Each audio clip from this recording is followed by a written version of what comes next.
Hello, my name is Maya Rosen, and today Rachel Romeo and I will talk about our pre-registered study, the moderating role of parental scaffolding in the association between socioeconomic status and the development of executive function.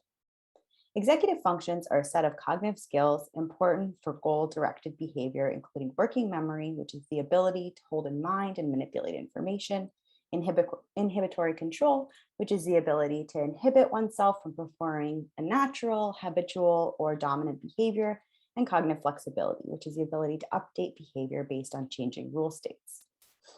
Previous work from both our lab and several others have found a positive association between socioeconomic status and executive function. And this is true of working memory, inhibition, and cognitive flexibility. And so we wondered whether parental scaffolding may moderate this association. Parental scaffolding, or the provision of guidance and support to facilitate a child's learning, allows a child to explore the world, learn from experience, and move towards independence. So for example, a parent may suggest strategies to accomplish a difficult task, encourage exploration and or persistence of non-obvious strategies. Notably, scaffolding provides guidance and structure while respecting the child's autonomy to facilitate their learning. And so we took advantage of a longitudinal study in collaboration with the University of Washington, where we followed 306 children from the age of 3. So at time 1, we measured socioeconomic status, as well as parental scaffolding behavior. From ages 3 and 3/4 to 5, we followed the children 3 times, and we have different measures of executive function, including inhibition and switching. And then we followed those children again from ages 11 to 12, where we again measured executive function abilities, including inhibition, switching, and working memory, as well as functional MRI during an inhibition task.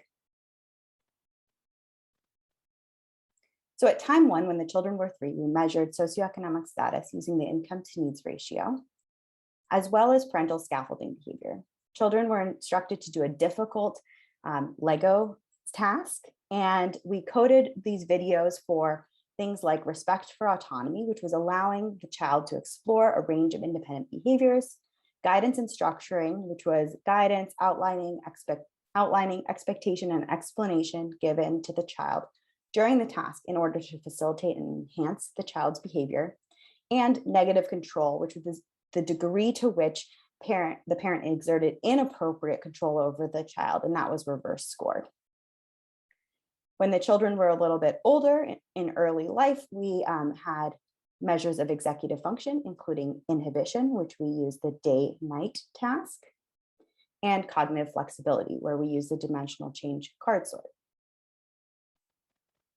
At time 5, when children were 11 to 12 years old, we again measured executive function using the NEPC measure of inhibition, which is the arrows task, measure of cognitive flexibility, again using the dimensional change card sort, and finally a spatial working memory task. And now I will hand things over to Rachel to talk about the results.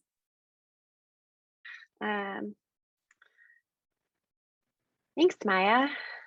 So in terms of our results, we'll start with the early childhood time points, and we find main effects of both scaffolding and income to needs on both cognitive flexibility and inhibition.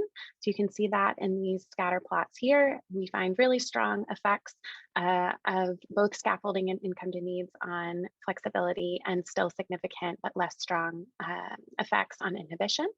And also, we see that scaffolding exerts a stronger influence than income to needs in both cases. However, we did not see a significant interaction of scaffolding and income to needs in either case. Next, looking at the late childhood time point, for cognitive flexibility, we again find main effects of both scaffolding and income to needs, but again, no interaction. And for working memory, we only see a main effect of income on the spatial working memory task.